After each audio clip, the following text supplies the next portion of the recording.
am become death, the destroyer of worlds. I suppose we all thought that, one way or another.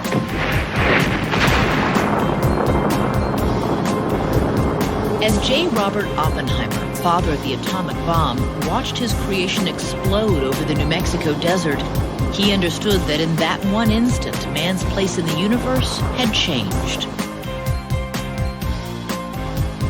I remembered the line from the Hindu scripture, the Bhagavad Gita.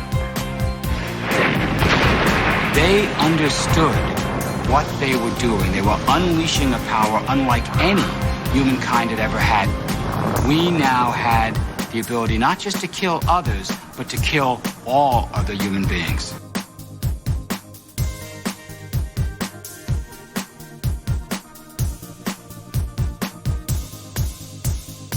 Man now possessed a power that until then had only been found in the heart of a star.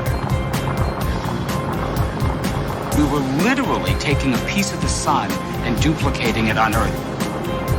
The power that gives energy to all of the universe, we now had understood and replicated. It's an amazing achievement, but it carried with it tremendous danger, and that is the paradox. Can we control what we've created?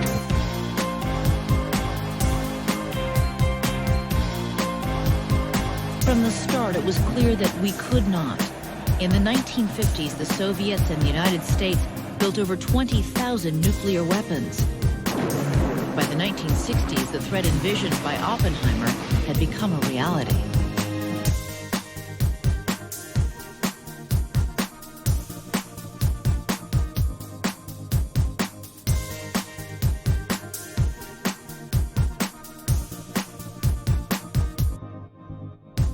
Every man, woman, and child lives under a nuclear sword of Damocles, hanging by the slenderest of threads, capable of being cut at any moment by accident or miscalculation.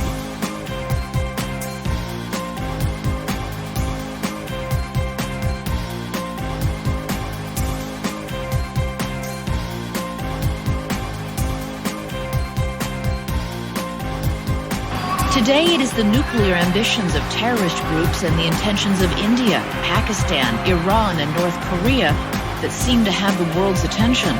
Though experts say that nuclear proliferation is a huge danger, it is not, they say, the greatest threat to civilization.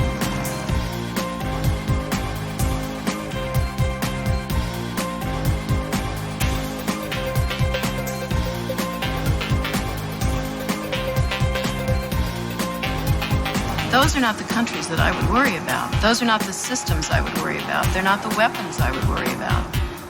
I think the elephant in the room is still the fact that Russia and the U.S. have not stood down from their Cold War launch readiness.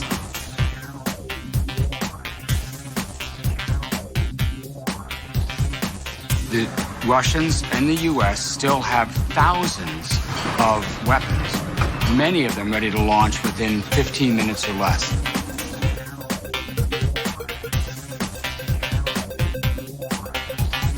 The number of weapons we have is the equivalent of 80,000 Hiroshima bombs. The bomb on Hiroshima killed 100,000 people, and we've got 80,000 of those. We could kill 8 billion people. There are only 6 billion on the planet. In a world where Russia and the U.S. are at peace, what could set off a nuclear exchange? There's several ways a nuclear war could start within the next decade or so. The most likely is by accident. A side misinterprets the actions of the other, thinks that they've launched a nuclear attack, and they respond in time.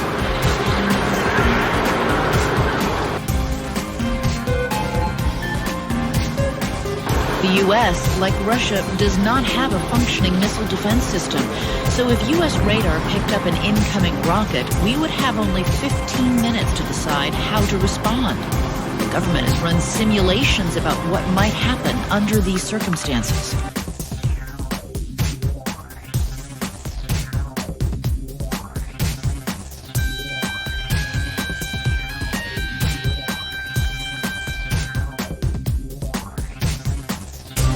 We've run a lot of exercises on what happens if U.S. forces see an incoming missile, but we've never actually experienced that. In all likelihood, it would go as drilled. The incoming missile would be seen, the president would be notified, and would order a retaliatory strike. But once they see our missiles going over to strike them, they're likely to send theirs over towards us. Experts say an exchange of just 20 missiles has the potential to transform the planet. You set off a large number of nuclear explosions, you were going to put in the atmosphere enough debris to block off the sun's light. This would last for years.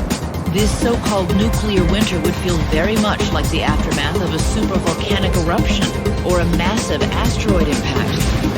There is, of course, a crucial difference. This apocalypse is of our own making.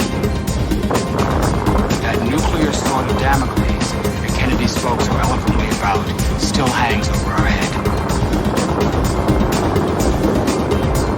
Still hangs over our head. There is a possibility that the human race could go extinct, but it is not inevitable. If after the end of the Cold War, there are still enough nuclear weapons stockpiled to kill us all several times over. Up to now, aggression has been an attribute with definite survival advantages. Now, however, it may destroy us all by nuclear or biological war if we cannot control our instinct by our reason.